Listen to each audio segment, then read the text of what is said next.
Okay, with that being said, I will call to order LaPorte County Commissioner meeting for Wednesday, January 20th, 2021. If we would please stand for the Pledge of Allegiance. Mrs. Grammarosa, would you start us, please?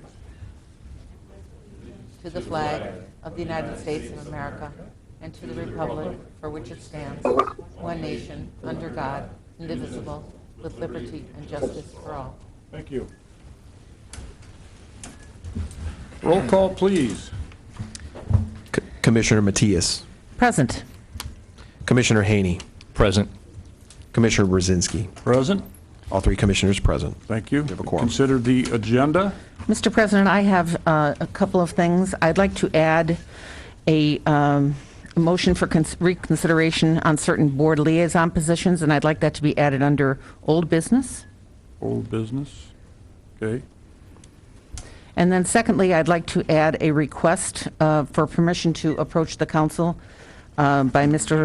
Lewandowski. Oh, where did I put your paper? And that would go under requests. Request. There. Permission to approach the council for additional appropriation for the modernization of the jail elevator in the county complex building. Gotcha. And that would be Director of Facilities. And could you add to the motion consideration of E911 board appointments as well? Would that be under the original motion I added certain board positions? could. Okay. And so that's E911? And if we could add on a request from the LaPorte County Health Department. Okay, then I need a motion to consider the agenda as amended. So moved.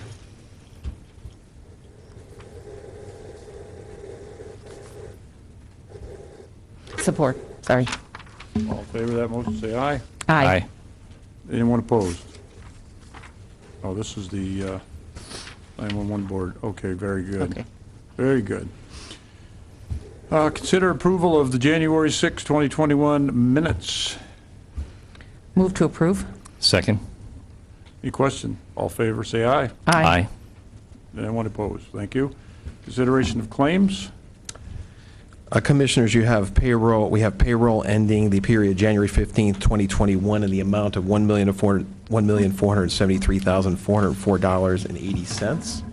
And we have operating expense claims, formerly known as miscellaneous claims, of $303,090.50.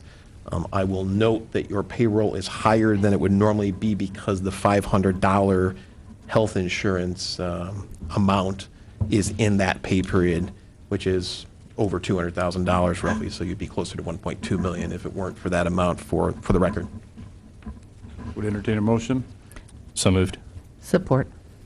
All in favor of adopting the claims as presented, say aye. Aye. Anyone opposed? Thank you. Next on our agenda will be public comment. Anyone from the public who would like to address the commission about items on the agenda in a respectful manner, please. Anybody for public comment? Public comment going 3 times. Thank you. Public comment is then over. Department head reports. Any department heads? Jump in. Commissioners, good evening. This is Tony Mancuso. Can you hear me? I hear you.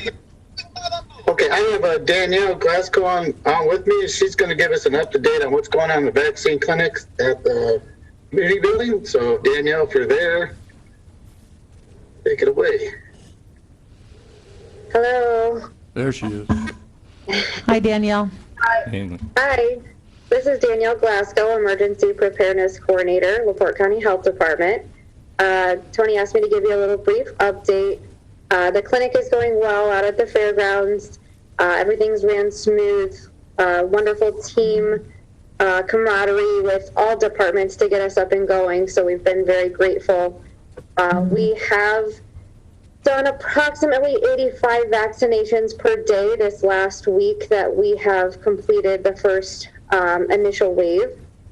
Each week thereafter, we will be getting increased, hopefully, allocations from the state of Indiana. So that will change weekly, but as it sits now, we are looking at slowly, steadily increasing each week, which is great. The testing site at the Michigan City office is going great. They officially moved on Tuesday to 302 West 8th Street to the Michigan City Health Department office. So it's run very well. They're very happy to be over there. They got a little bit more room and have been asked to increase their testing capacity per week. So that's all been great things. Any questions, I suppose? I'd just like to say thank you to the hard work of the health department, the amount of, and everyone who's been involved with this. They have been tirelessly working day in and day out to make this happen. And while Mr. Mancuso is here in front of us, I want to wish you a very happy retirement coming up. You know, it's sometimes when you see people getting ready to leave, they kind of phone it in the last month or two. But Tony's been burning it at both ends all the way through, right up until now. Even though he's going to be stepping down, but I just want to give you a heartfelt thank you from all of us here. It's the work you've done is fantastic. Your entire department, Danielle, the work you've put in, and Peggy, and Julie, and everyone down there at the health department has just been phenomenal. So thank you so much. Yeah, I happened to stop out at the fairgrounds on Monday, and you got a well-oiled machine there. You got some very dedicated employees, a fine little operation there. Commissioner, did you have anything on it? No, I wish kudos to Tony and his retirement, and I also want to thank the leaders, particularly the nursing staff. They have really taken this as their baby, and don't forget Bobby, who also has worked really hard to make sure that the staffing is appropriate.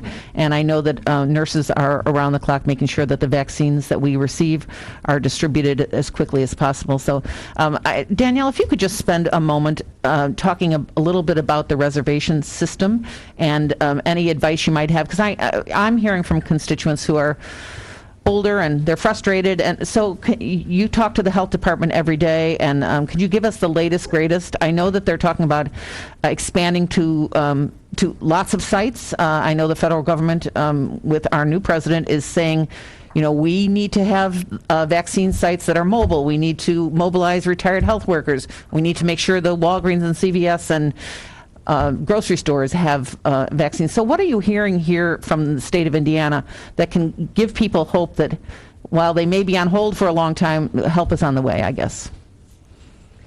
Sure. So the scheduling system is all operated through the state of Indiana. That is not something that is done by county. So they operate that. The website is ourshot.in.gov. And that is truly the best way to get through to get an appointment for those persons that are eligible.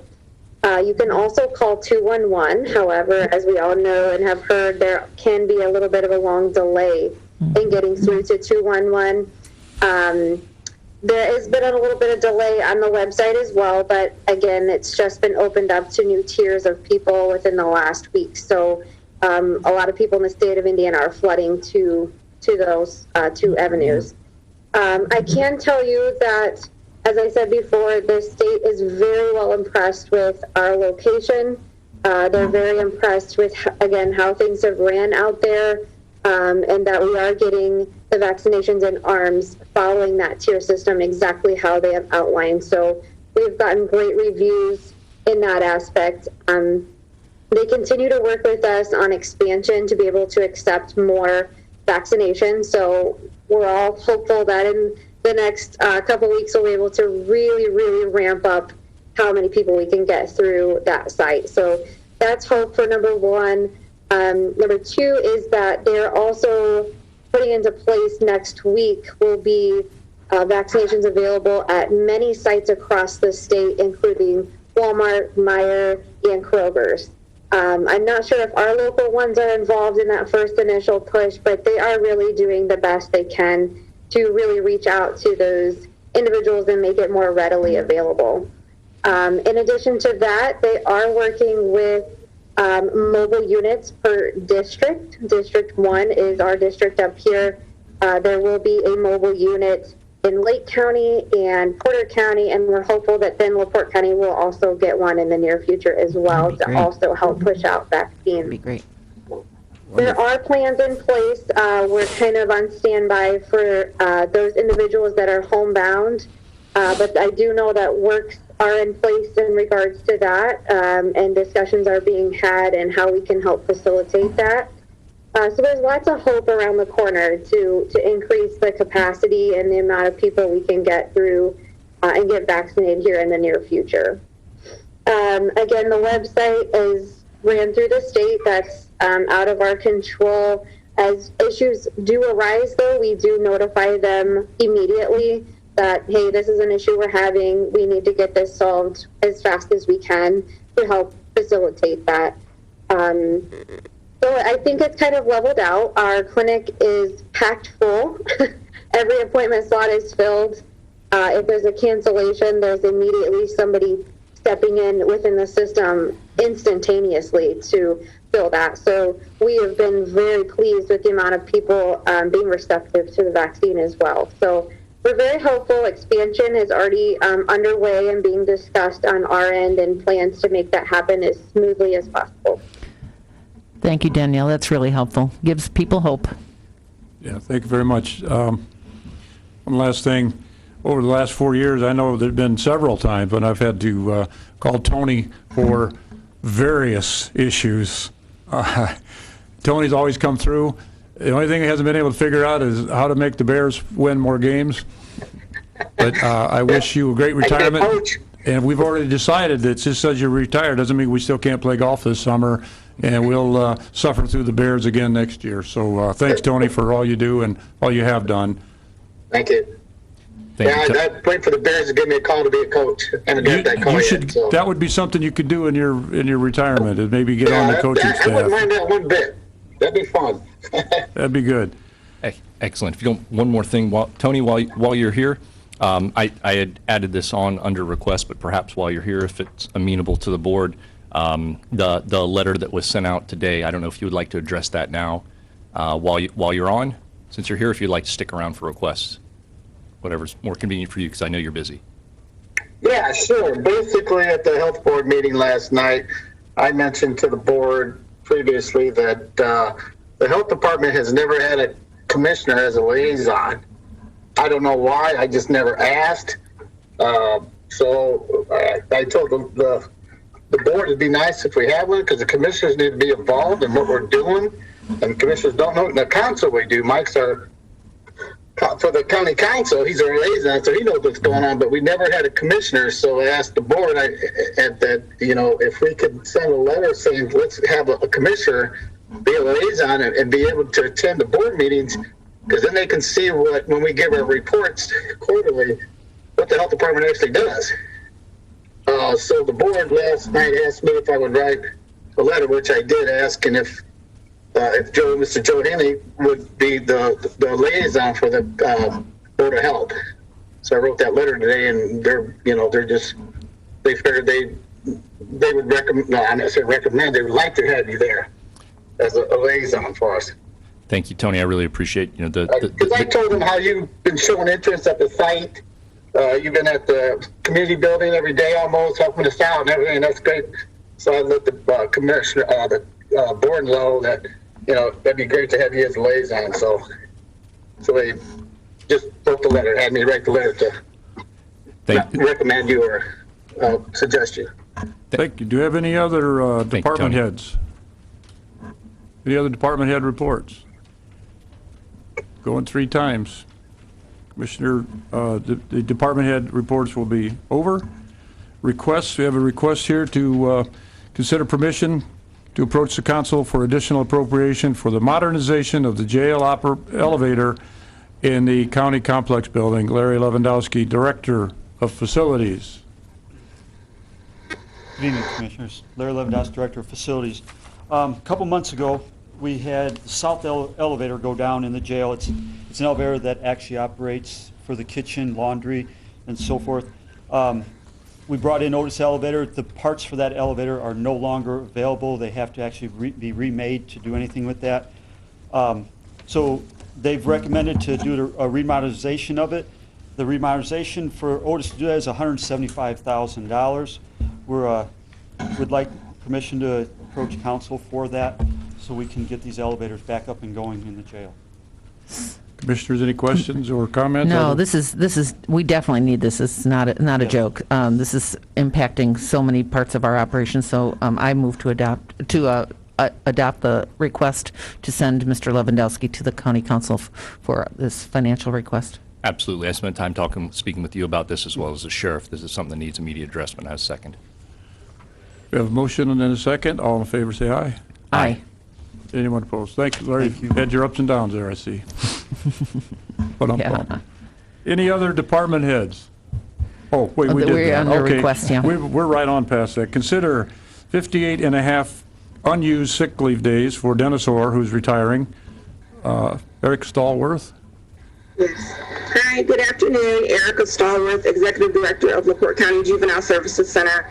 I am just requesting that 58 and a half unused sick days be allowed to be paid out to Dennis Orr, who retired last week after over 24 years of service to the county. We do have the money available in our budget. Mr. President, per county policy, I move to approve this request.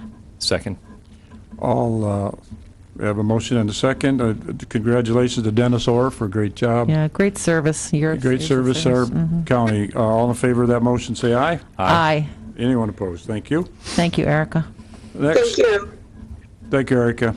Next, consider permission to advertise EMS bids to replace 2 ambulances. Andrew McGuire. Good evening. I'm asking your permission to advertise for bids for the replacement of 2 ambulances and to obtain quotes for the replacement of 1 support vehicle. This is all part of our annual replacement program. Last year, we did not replace any vehicles as part of that replacement program. We did have to replace a vehicle that was involved in an accident towards the latter part of the year. So the vehicles that we're proposing for replacement and that will be traded in is a 2012 Mark F450 gasoline ambulance with 141,794 miles on it. And a 2012 MedTech F450 gasoline ambulance with 129,152 miles on it. And then the support vehicle is a 2006 GMC Yukon with 113,529 miles on it. As we've kind of talked in the past with these vehicles, especially EMS vehicles that have been driven hard and used the way we use them, once they reach this age and this mileage, the maintenance cost increases and the reliability decreases. And in our line of work, obviously, we need to be able to rely on these vehicles as much as possible. So I'm asking your permission to go out to bid for the 2 ambulances and then obtain quotes for the support vehicle. We've spoken a little bit about this. I would, so if you don't have any questions. No, what's so your moved. pleasure there? Yeah, I would move Commissioners? to move forward with that. Do we have a motion? Motion, yes. Support. A motion and a second. All in favor of that motion, say aye. Aye. Thank you. Yeah, I get out to the sheriff's garage quite often, and I don't think I've ever been in there when they didn't have an ambulance in there working on Oh, it. yeah. And I'm thinking about somebody being in the back of that ambulance broke down on the side of the highway. That'd be Yeah. a scary thing. They do a lot of preventative maintenance on them. Those guys are amazing. Keep them on the road, and then, of course, stuff breaks, it always does, and they're great out there. Yep. Yep. Thank All right. you. Thank you, Andrew. Next on the agenda, consider 60 unused sick days for Anna Marie Poland, who is retiring. Anna Marie, there's another outstanding employee. She has 60 days of unused sick leave. Annie, are you on there? Doesn't really need to be. Mr. President, I move that we follow county policy and award the 60 unused sick days for Anna Marie Pullen, who's retiring after many years of service in our planning division. I would second that, and congratulations to her on her retirement. All in favor, say aye. Aye. Annie's another one of those persons that I get occasion to call a lot, and she's always very responsive. We're going to miss her. Next on the agenda, consider permission to approach the council for additional appropriation of $15,670 for bridge number 186, J. Sullivan Engineer. Yes, good evening, Commissioner. Hey, Jay. Jay Sullivan, County Engineer. Good evening, Jay. Request for, it's an environmental study for E. coli and PCBs in the sediment that is required by IDEM for continued work on the Bridge 186. And it's $15,670 for that study. Permission to go before the council to request that money. Mr. President, I move to approve this request. I'll second. Motion and a second. All in favor, say aye. Aye. Aye. Thank you. Also, Jay, while you're here, consider request approval for the 80% NDOT matching grant for LaPorte County Bridge number 97. Yes, that's on 50 East over the Kankakee River. That's a project we're working on, and that $95,000 would be the federal highway funds, and then that's 80%, so we've got 20% match would be what, $19,000, I believe, for the match on that. We do have appropriated for the entire project of that bridge. Our county planner, Mitch, was able to get us $1.6 million total for everything, and this is just part of that. The $95,000 is just part of that. This is one LPA contract for just the PE services for that. Wonderful. Great. Thank you. I would move for that. Support. We have a motion and a second. All in favor of that motion, say aye. Aye. Thank you very So much. moved. Thank you. Thank you, Jay. Good job. Old business, Commissioner Mateus. Before we, Mr. President, there's one more request that we added to the agenda to consider the LaPorte County Health Department's unanimous request. I thought we already discussed that, Mr. President. Tony mentioned it, but we didn't actually consider the request. Well, old business is liaison appointments, which would be next. So we have this before us right now, though, under requests. So it should be appropriate to deal with that now under requests. Okay, we deal with it. Mr. President, point of order. Commissioner Haney asked Tony Mancuso to discuss the request, and we discussed that under request when Tony spoke. So I think that we've already managed this. I would say that's a point of order. Did we Since want to, What you could do is move up the other motion that, at this point, to deal with it under request, the motion that you had said in terms of clarifying liaisonships, so perhaps this is the time to do that. Okay. So I would move that we consider the unanimous request by LaPorte County Health Department for a liaison position and honor their request that it be Commissioner Joe Haney. If you'd like, I could read this request. It says, "The Board of Health, by unanimous vote during the trustees' quarterly meeting held January 19th, 2021, respectfully request Commissioner Joe Haney as their liaison to the commission. It's the board's sincere desire that their selection be granted as requested. Sincerely, Tony Mancuso, Administrator."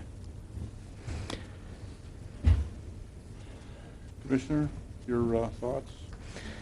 Mr. President, we have a motion that was added to the agenda properly that says motion for reconsideration on certain board liaison positions. So my position, unless the attorney has another suggestion, is that we consider this as a motion when we talk about the other corrections, additions to the board liaison positions. Well, we can discuss that now then, because we are past that. That's next. Point of order, there's a motion on the floor, a prior motion on the floor. I would suggest you deal with both motions. There's a first motion on there, vote it up or down, and then you can proceed with your other motion if you would. Okay? Is there a second? No, sir. No. Then, since it dies for a lack of a second, we will move on to liaison appointments and consider with them. So my motion was motion for a reconsideration on certain board liaison positions. There were some Scrivener's errors in the original list, which we voted on at our last meeting, and so I would like to make some corrections and additions. My corrections would include Commission President Rich Merzinski as the liaison to the Redevelopment Commission. That would be a correction. My addition would be Sheila Matias as a liaison to the Health Department and Community Corrections, and an adoption of the E911 board as presented by, I believe, Mr. Novak. Council President passed that on to us. And then we also need, oh no, I think that would be all. The E911 board adoption of the board, Commissioner Merzinski as liaison to the Redevelopment Commission, and Commissioner Matias, Health Department and Community Corrections. So point of order, there was no Scrivener's error on that. that was properly passed as it stood. There was no Health Department liaison position prior, so that was not a Scrivener's error. It was lacking because it did not exist prior to this. And if you would like to get into the details that came before this, Commissioner Brzezinski, I'd be more than happy to get into that now. Or if you would like to stick with the appointments as they are and assign a Health Board liaison position as unanimously requested by the LaPorte County Health Department, I'd be more than happy to. So, Mr. President, the motion for reconsideration on certain board liaison appointments, the Scrivener's error was in relation to Rich Merzinski, has been on the Redevelopment Commission for several terms. He's done a great job, and I believe that was a Scrivener's error in removing him and It was putting not, him. Commissioner Mateus, I would caution you not to step in this landmine that you're about to open.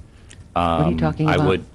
I would caution strongly against that. Well, first of all, please don't you- interrupt me, you- sir. you may Please not don't be interrupt me. aware. I was speaking, and I was speaking about the liaison to the Redevelopment Commission. Mm-hmm. Then I went on to say in my motion that my motion included Sheila Matias as a liaison to the Health Department and the Community Corrections, and I added E911 Board as presented by Council President Novak. Were part of my motion.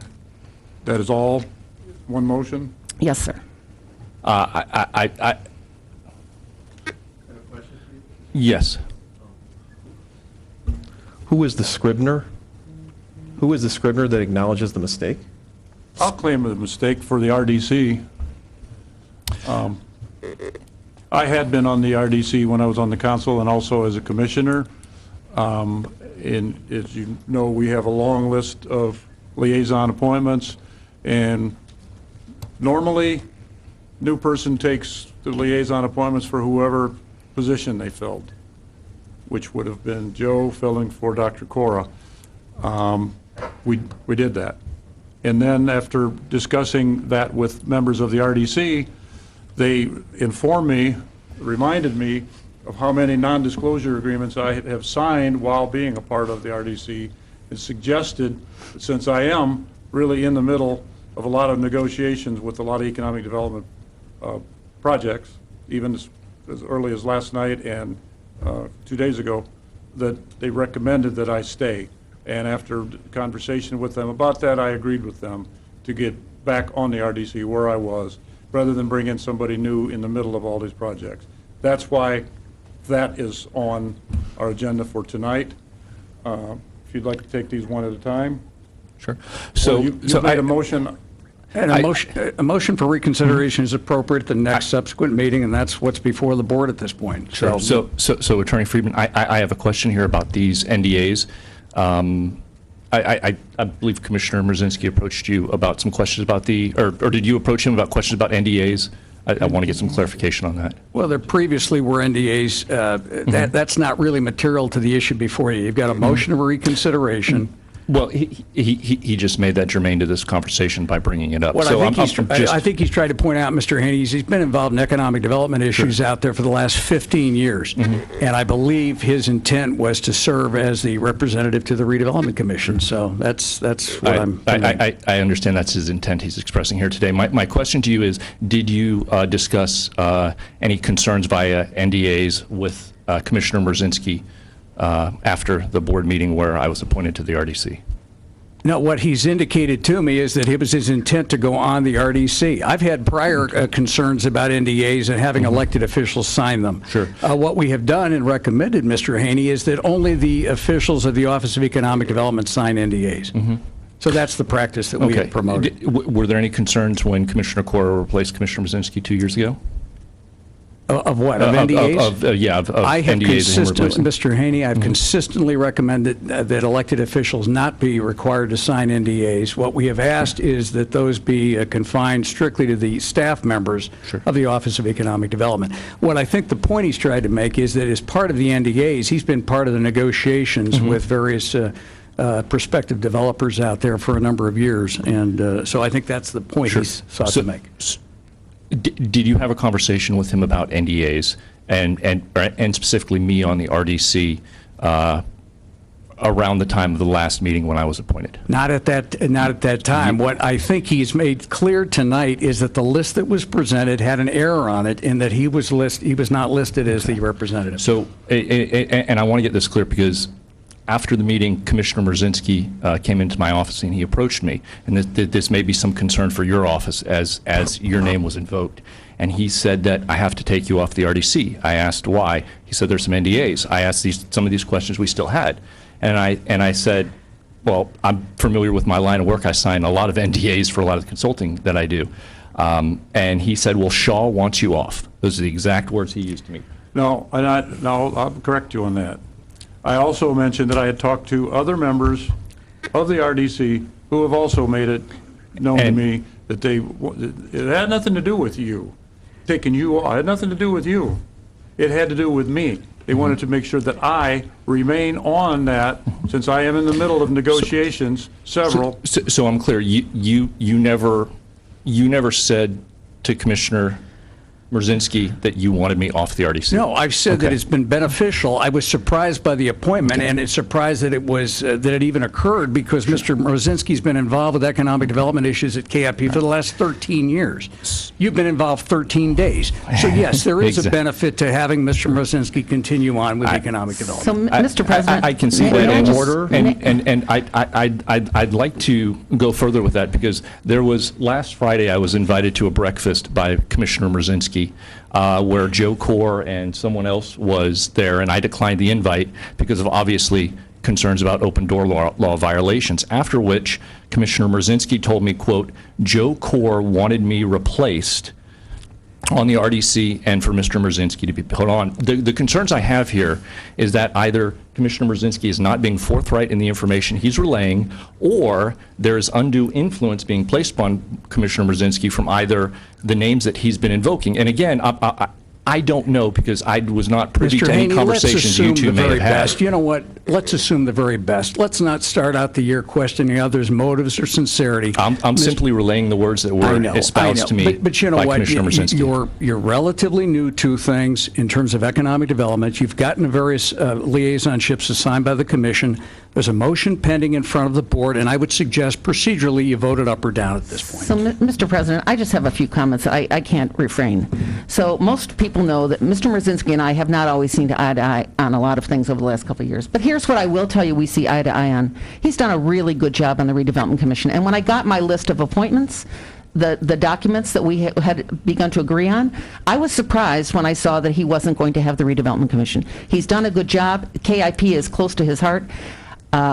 I am going to continue asking for a motion for reconsideration on certain board liaison appointments, which would include, for whatever purpose, my purpose is because Mr. Mrzinski would like to be on that. He's the president of the commission, and he's done a good job in his, I believe, 8 years on the Redevelopment Commission.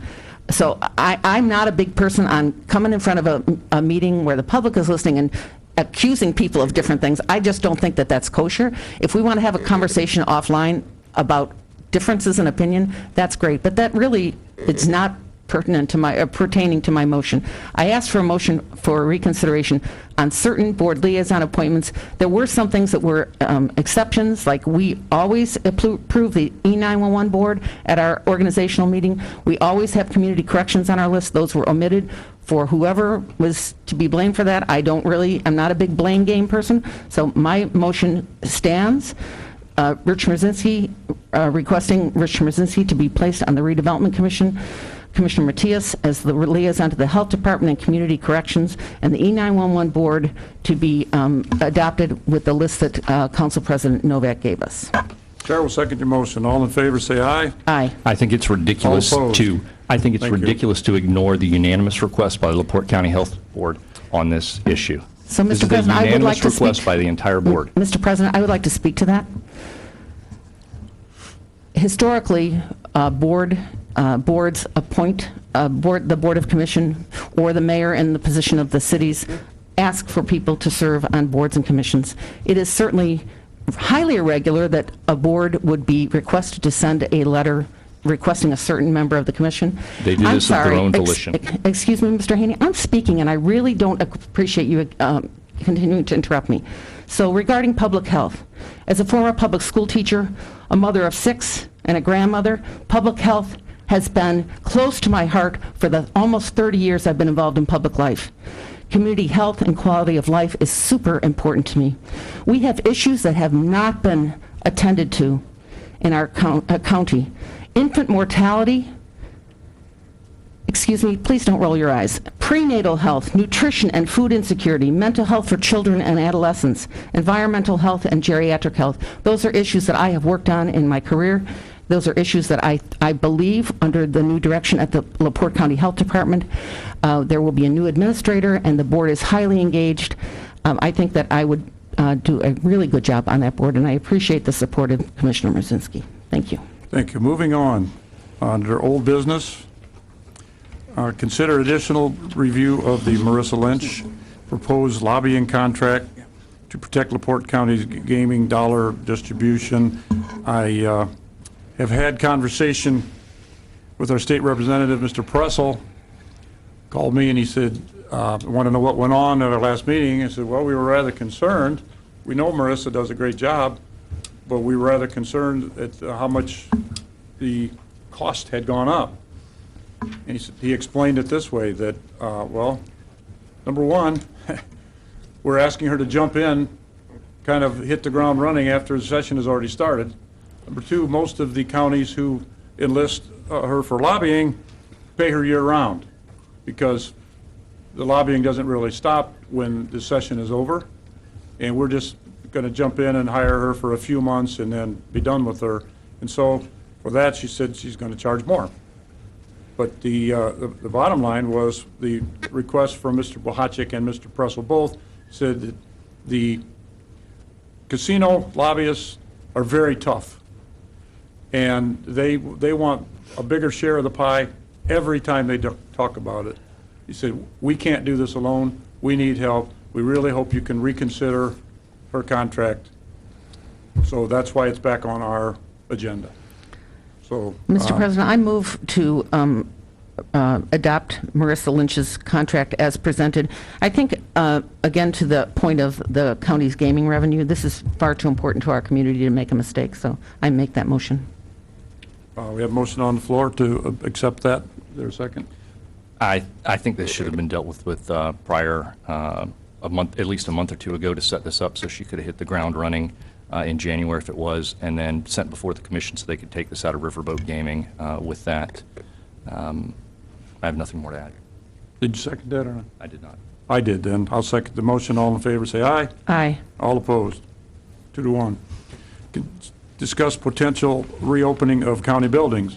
Well, this has been a hot topic all day, for several days.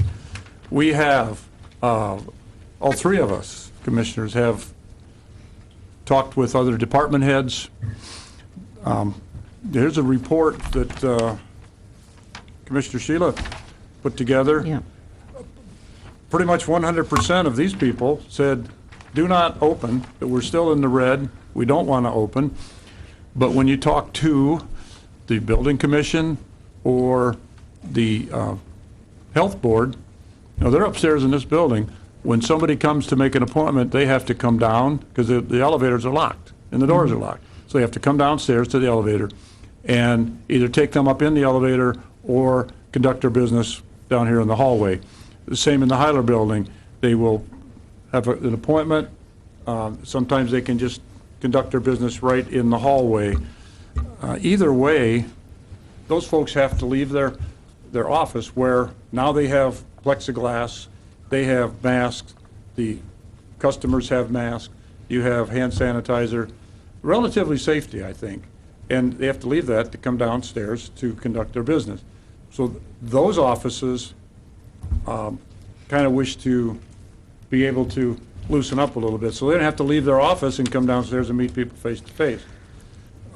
The animal shelter is another issue. They've been doing quite well with the system they have now of appointments or ringing in. They requested specifically to stay with what they're doing.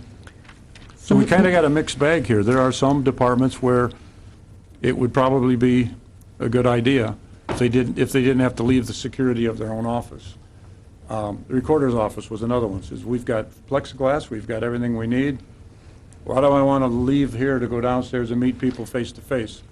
So, Mr. President, the report that I presented to you is all the main departments from sheriffs to health department to treasurer's office to not auditor's office. I heard from Mr. Stabos late in the day today, and I believe he thought we should wait a little bit. The judges, law enforcement, the concern was that we are in the red right now, and there is a new variant of the virus that we don't really know much about. Amanda from the health department concurred with some of the judges' comments. They were pretty specific about the fact that we need to wait a little bit and find out what impact any of those things will have, and the fact that our county's workforce is not vaccinated yet. A few people may be, especially our first responders, but the majority of people, and we have hundreds of people, are not vaccinated yet. Now, I agree with you that there is the whole idea about coming down and meeting people face to face is less than ideal. I think that's a procedural thing that we could probably find an operational workaround, because I agree that doesn't seem, when they're in behind plexiglass and then they have to come down and be in an elevator with people, that doesn't make a lot of sense. That's a very small problem that we can solve, and I read with interest the email that you got this afternoon about that. But by and large, all of the elected leaders and all of the department leaders who responded, and there were probably 15 people who responded, were pretty unanimous in their feelings that we needed to know more, and because it's working, we're still providing good service to our constituents. And we are now today, the last 2 days, we have multiple staff who have COVID in the jail, the parks, the highway department, the clerk's office, and E911. So our own staff are having trouble staying virus-free, and I think we need to err on the side of caution. Opening up when we're in the red stage isn't consistent with all the other collaborative decisions that we've made. If we do want to make some change or have a discussion, I would strongly urge this commission to go back to groupthink, because that's what has gotten us through the last 10 months.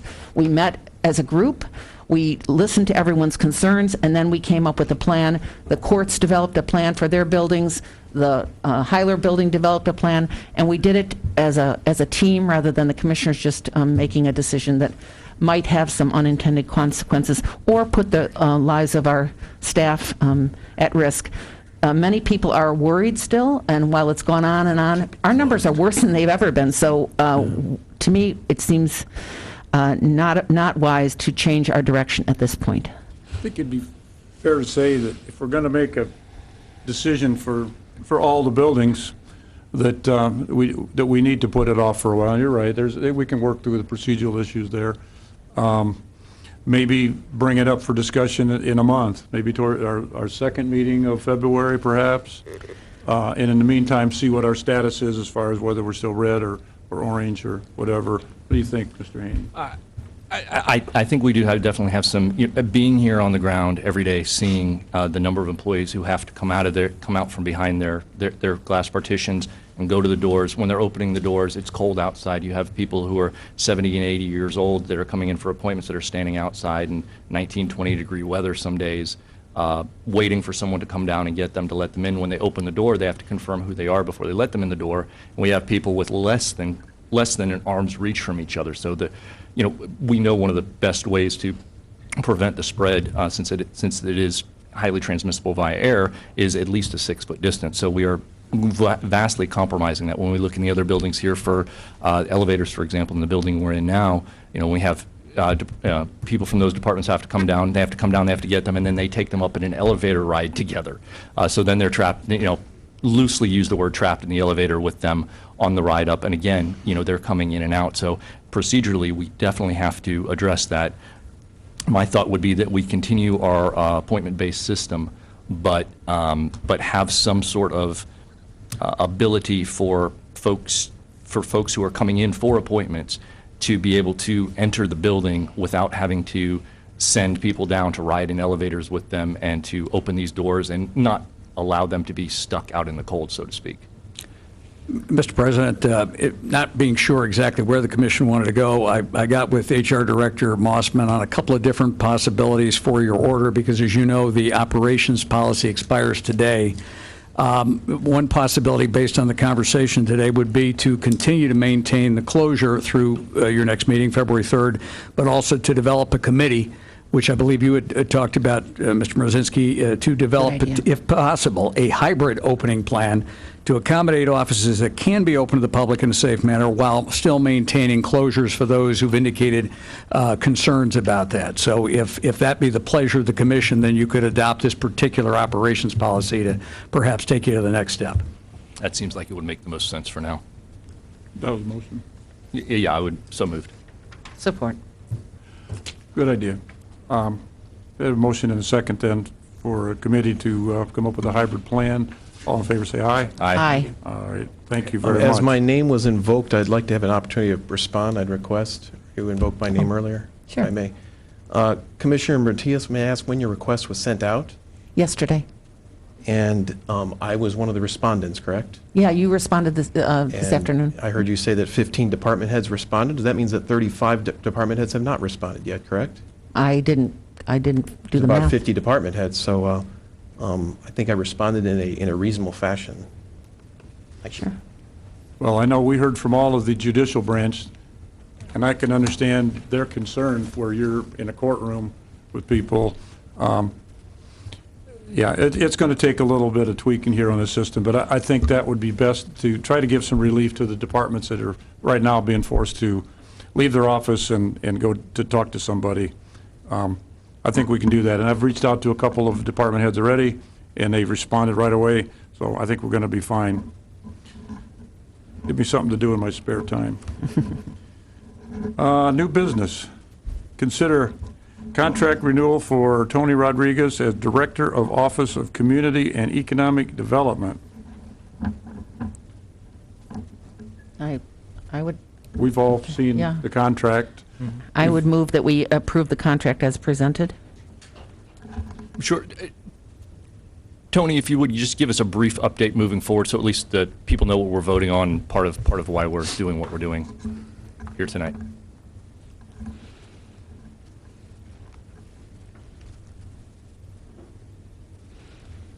Thank you, Mr. President, members of the commission. It is truly my pleasure to be here this evening to address you.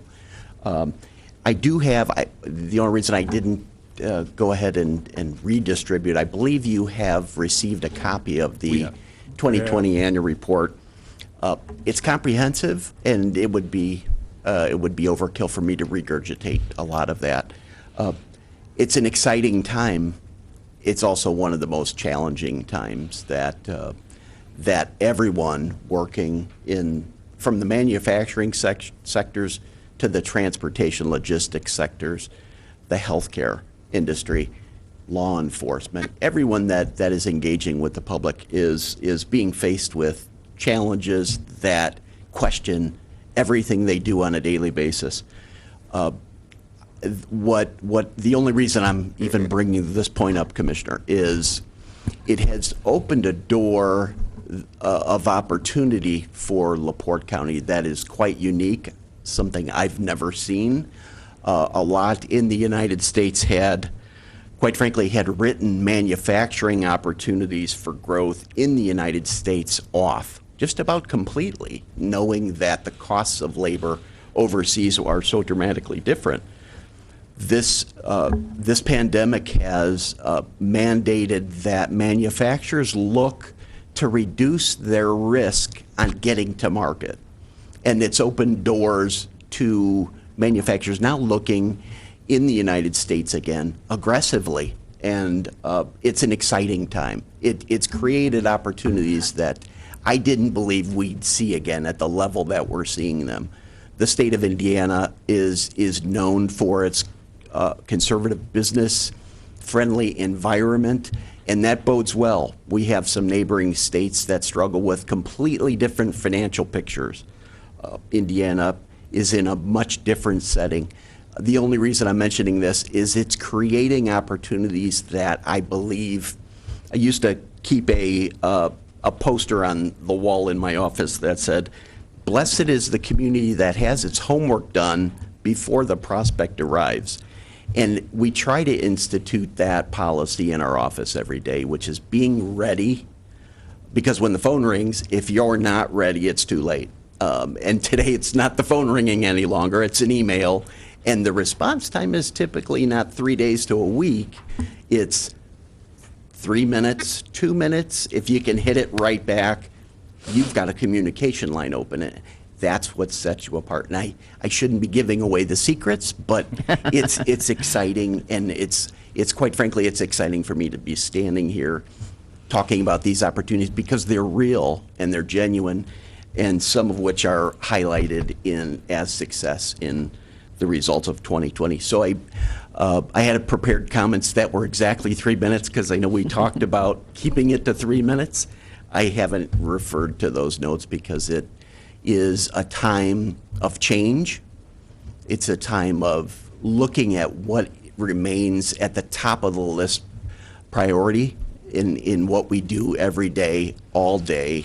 I'd be remiss if I didn't thank some of those outgoing volunteers that took that hard step. You know, we can't lose sight of the fact that when an American citizen decides to put their name on an appointment for a commission, for a board, they're exposing themselves to the scrutiny of the public that is, quite frankly, unprecedented, in my opinion. It is, and I just wanted to acknowledge that and applaud those that do it, because it would be very easy for an American today to say, why did they do it? And the reality is, it's important, and I would hope we all don't lose sight of that.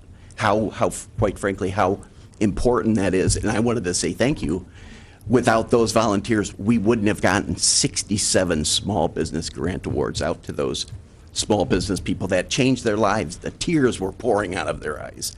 So just an amazing time, an amazing opportunity. I'm very pleased with the kicking off the housing study with not only the small communities, but the two largest cities in our county, and the mayors in those communities are engaged. The councils are engaged. The economic development corporations are engaged. We all know that there are some challenges with housing. This is the first time I think we can truly say we're rolling up our sleeves and we're going to work to fix it. So exciting time, and I would love to answer any questions because I was completely off my prepared topic. Mr. President, I really want to say thank you to Tony, and he and Matt Reardon, who are, I believe, are childhood friends from Hammond, have done a really good job of when I came on board, there was kind of a bit of a donut. Michigan City had a robust economic development effort. LaPorte City had a robust economic development effort. Matt was doing a great job for the Redevelopment Commission, but we were missing something. And I think we can be very proud as a county, and I thank the County Council for their investment in this effort, because we have seen return on that investment. The mattress company example, 350 jobs. I mean, you know, we started the first year off with the dollar store, Dollar General, moving back, bringing back life into the Westville facility, the Midwest, what's the name of that Midwest facility? Trade Center. Midwest Correct, Trade Center. yes. So, you know, I think we've seen a good return on our investment as a community into the time and effort. And I you know, my experience in economic development really reinforces what you said.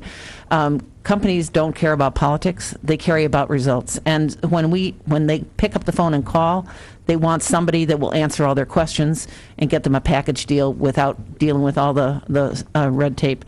So I think you have done a really remarkable job, and I want to thank you for that work. And in economic development, there's no rest. So keep on going, Tony. I move to approve this contract renewal for Mr. Rodriguez. Second. We have a motion and a second on the floor. All in favor of that motion, say aye. Aye. Anyone opposed? Yeah, with Tony being right down the hall from us, and with Matt, and with Bailey, there's always exciting, something going on in there. And I think I kind of alluded to a little earlier. I was at a little meeting yesterday that you don't even know about. With I do potential now. You do now. That if this goes through, this will be probably a huge part of my legacy is my service to LaPorte County if this goes through, and I got every intention that it will. We haven't really discussed it publicly yet, but there's so much exciting things going on with economic development. I also said on the LEAP board, we've got things going on there. It's all coming together. And like you said, the cooperation between the two mayors in the big cities, big times ahead. Yep. Okay, Thank moving you for right your along. support. You shot your 3 minutes by 3 times there.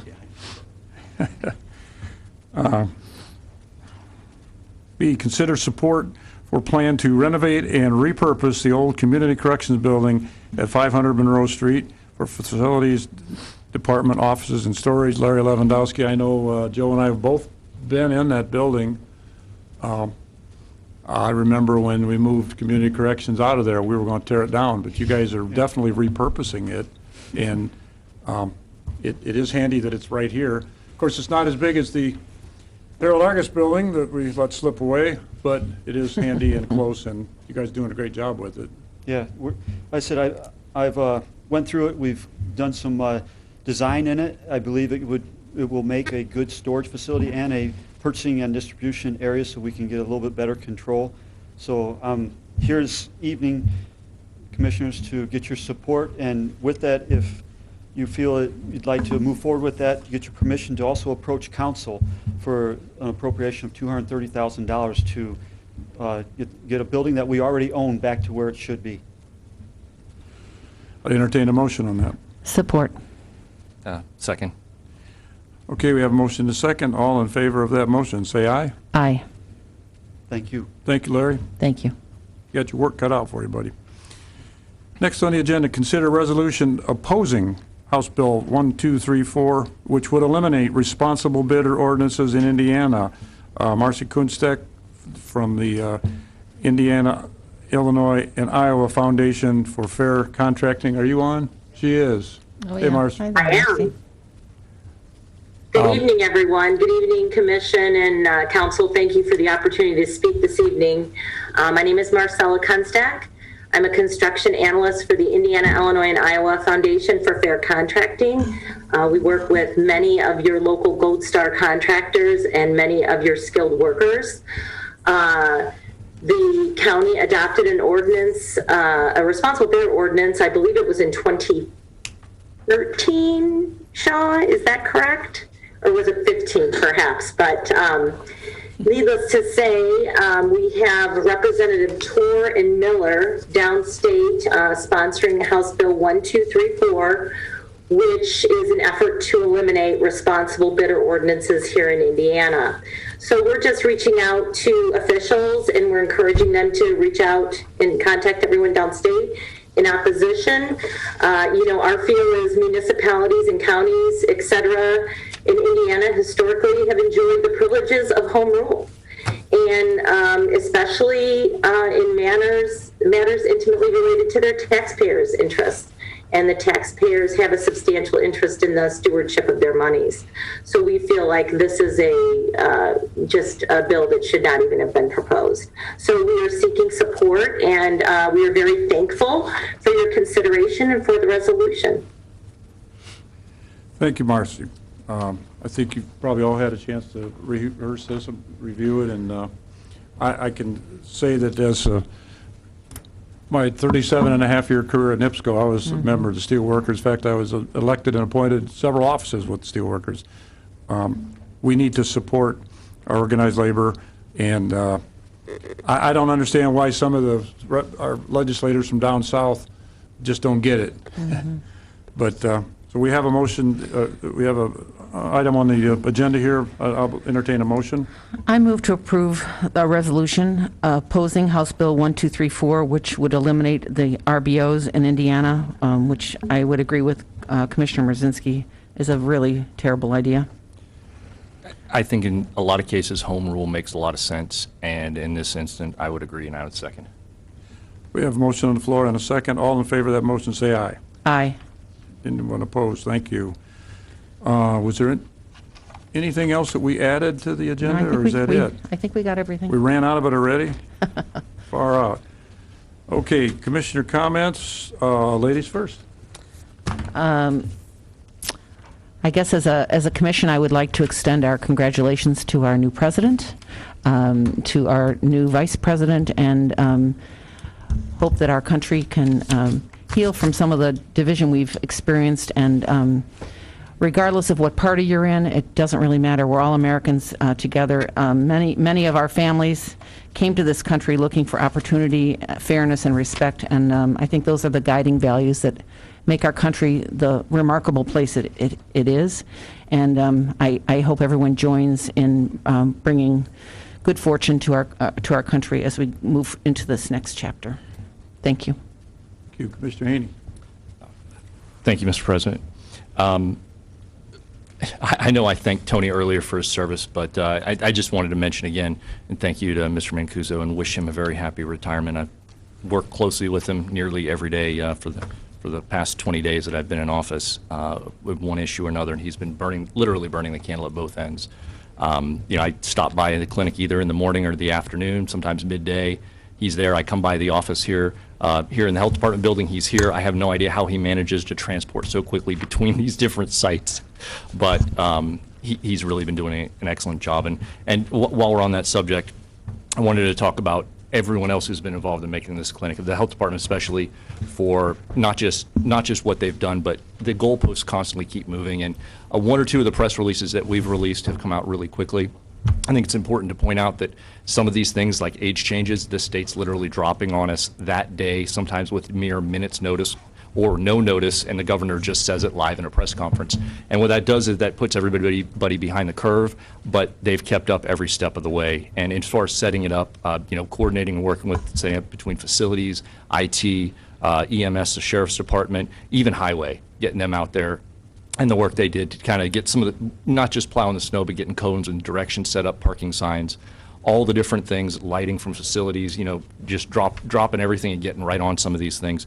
It's been absolutely amazing what's been able to be done out there at the COVID clinic, and I can't speak highly enough to what they've done. Earlier this week was Dr. Martin Luther King Jr. Day, and there's two quotes that really resonate with me. There's a lot, but the two that really do is, he said, one of life's most persistent and urgent questions is, what are you doing for others? And certainly we see what a lot of the hardworking employees in this county have done, department heads and other officials. The second one I'd like to touch on is another quote from Dr. King, and he says, "Courage is an inner resolution to go forward despite obstacles. Cowardice is a submissive surrender to circumstances. Courage breeds creativity. Cowardice represses fear and is mastered by it. Cowardice asks the question, is it safe? Expediency asks the question, is it politic? And vanity asks the question, is it popular? But conscience asks the question, is it right? And there comes a time when we must take a position that is neither safe, nor politic, nor popular, but one must take it because it is right." The words spoken by Dr. King over the years, I never realized he was quite as young as he was when he was assassinated. He was 38 years old. And in a short time, he had such a magnificent and huge impact on this country. It's hard not to think of that as we move forward. Our public service, when we enter into office, we should be entering into it as a role of servant. It's why we're here. It's what we do.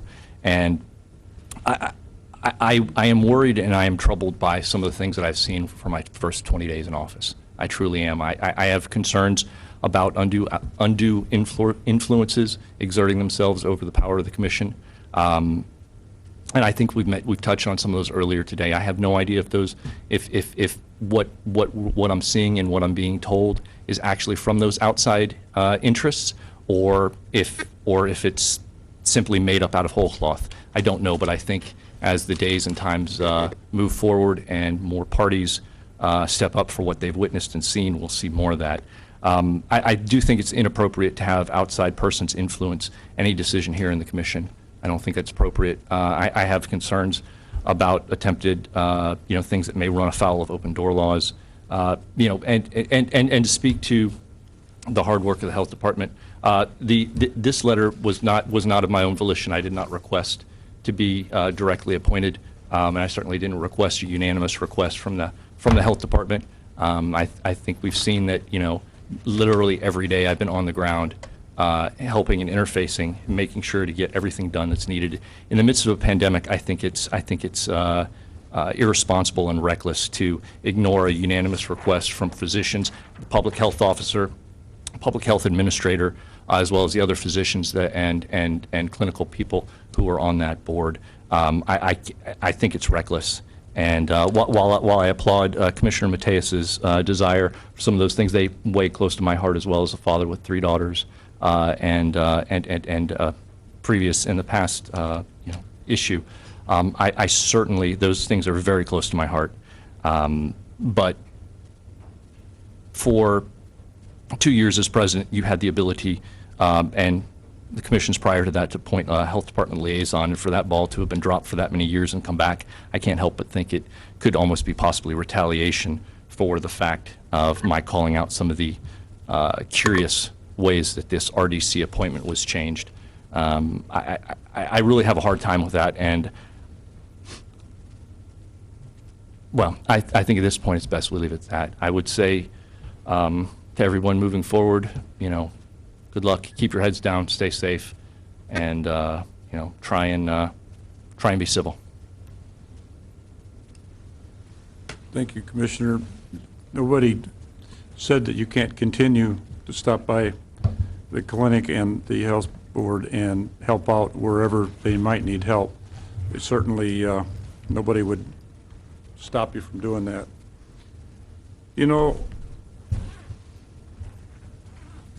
Last night I was, like I said, I had a meeting with some potential developers, and on my way home, listened to the radio, and I like the oldies, and heard a song on there from Buffalo Springfield. For what it's worth, I probably played that song 100 times over the years, and as I'm listening to the words, people carrying signs mostly say "Hooray for our side." That was simpler times when we just carried a sign and said, "This is my belief." And now we got people willing to commit vandalism and even murder because of what their belief is. What happened in Washington, D.C. Unbelievable. I remember as a kid watching TV and seeing stuff like that in third world countries and say, "Well, I'm sure glad we don't have that here." Well, guess what? Now we got it here. I don't know what's going to happen there. It's out of our control anyway. But we certainly have control about what happens here in LaPorte County. Okay? In my 9 years as labor, as a lobbyist for the veterans of foreign wars, I've made 18 trips to Washington, D.C., met with our congressmen, got to know their staff, got to know the congressmen, got to know our senators. One in particular, Todd Young, he's a veteran like myself. He did have a deployment. It wasn't as long as mine, but he did have a deployment. I'll give it to Todd. I always tell him he's my favorite Marine. He wrote an article in the newspaper here, if you haven't seen it. Yeah, that was good. It says, "The fellow citizens are not enemies," and where he quotes Abraham Lincoln. Hey, Abraham Lincoln was the president during the Civil War. Talk about having your hands full. And where Abraham Lincoln said, "Fellow citizens are not enemies, but friends with a common shared history and beliefs." Now, maybe they don't always believe the same way. Maybe we don't always. Obviously, we don't all believe the same way, and that's okay. That's okay. Differences of opinion are what is one of the cornerstones of government at every level. That's fine. But as long as we don't get caught up in this to where we think that we're the only ones that's right, and if you're opposite of me, then not only are you wrong, but I hate your guts for it. And that's where I see a lot of things going in this country. This commission, certainly the council too. I mean, look at the council. We've got 4 Republicans and 3 Democrats, and of the 3 Democrats, 2 of them are the president and the vice president. That's about as bipartisan as you can get. I've seen this commissioner board go from predominantly controlled by the Republicans or by the Democrats and back and forth. Personally, I've stated it numerous times. The day after the election, You hang your R or your D on the door, and you work for the county. I don't work for a party. I don't work for Republicans, Democrats, the Libertarians, or anybody else. I work for LaPorte County. And I try to put what's best for the county in the forefront. And certainly in my going on 15 years in county government, I've never seen the situation like it is today, where going into my 5th year as a commissioner, I think I know a little bit about the job. And for people to continually tell me that I should need to do things different, to either please themselves or their friends or to please a particular political party, I kind of get my back up on stuff like that, because I not only don't believe in it, but I won't do it. And one of the biggest battles that I've had to face here with continuing badgering about my decision, our decision, to appoint our attorney. I want to point out a couple things. The $1 million grant that we got from IEDC, which is Build Rail in Kingsbury. How long have we been working on Kingsbury to try to get something going there? We're getting it. We are getting it with Tony and with Matt. We're getting that done. That $1 million grant went a long way to finishing up our project down there. It didn't just come about by the goodness of somebody's heart. Our attorney engaged Senator Bohacek, Representative Pressel. He lobbied IEDC Director Jim Schellinger until we got the grant. Although our attorney has never taken credit for that, he puts the credit with our economic development people. How long have we been battling about this leaking underground storage tank at Rolling Prairie? I know Mr. Yagelski and I have beat our heads against the wall continually for several years to get that, to finally get somebody at IDEM to sign off on that. We couldn't get it done until our attorney got involved, and he worked his magic with his contact, which he has many, and we finally got that finalized. Finally, we can move forward. Let's not forget that he wrote the golf cart ordinance. Laugh if you will, but there's a lot of people in small communities in LaPorte County that really, really welcome that we got that done finally. Our attorney was the driving force for this, to get NDOT to relinquish the property at Rolling Prairie, where we knew that it was ideal. We knew that it was ideal for an ambulance base. And trying to negotiate with NDOT is not easy. Our attorney, of course, has some long arms there, and all of a sudden, he got it done. We can move forward on that. The continuous progress in the Kingsbury Industrial Park, our attorney is very heavily involved in that. There's a lot of times when we need his muscle, his expertise, and of course he's also invested in the Northwest Connector project, which we all are going to come involved in that. And that's another one of those projects that I have seen in the 14 years that I've been involved go through 3 or 4 different mayors in LaPorte, and we never got off the drawing board. Hey, at least now we've got a plan. We're gonna find out here next week with our Lockmuller, our people who've been working on this for a couple years now, where we're at and what's the next step. I don't know that we're ever going to get it done in our lifetime, but by golly, we're working on it. We're making progress. Over the last, actually 14 years, the attorney and myself have worked together. To say we don't always agree would be an understatement. There are times when we've went at each other publicly, but it was because of our beliefs, and maybe we were both influenced by people in our political parties. We have put that behind us. We have come to an understanding that we have to do what's best for the county. And even when we disagree, we don't do it in public. We do it behind doors, and we come up with a solution. It's going to be what's best for the county. This Love's Travel Plaza, there's a good example of something that those people have been so patient. We've run into so many different stumbling things with that, where we couldn't do it on our own. Even Matt, with his the way that Matt does business, we needed we needed input from an attorney, and our attorney has made the right move at the right time and convinced people that we need to continue moving with this, and it is moving, and it is a good thing.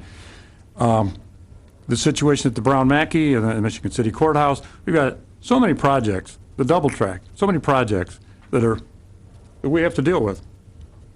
Need an attorney who's got a long history of dealing with this and knows how to get things done and to work together with us. Getting the PPE for the county employees, that was another struggle. But I would say that right now, I feel pretty strongly that we made the right decision. If people aren't convinced that I'm making the right decision for what's best for the county, they can disagree. They can disagree. They're not going to dissuade me. They're not going to derail me. I will listen to opposing points of view. But in the end, personally, I'm going to go with what's best for the county. My decision to appoint the Attorney Friedman as our attorney of record, which he said attorney of record on all these projects that I just talked about. He's going to be here. We're going to get him done. And if that offends people, I'm sorry. I don't work for the parties. I work for the people, and this is what's best for the people. I will stand on my conviction. And with that, I will adjourn this meeting.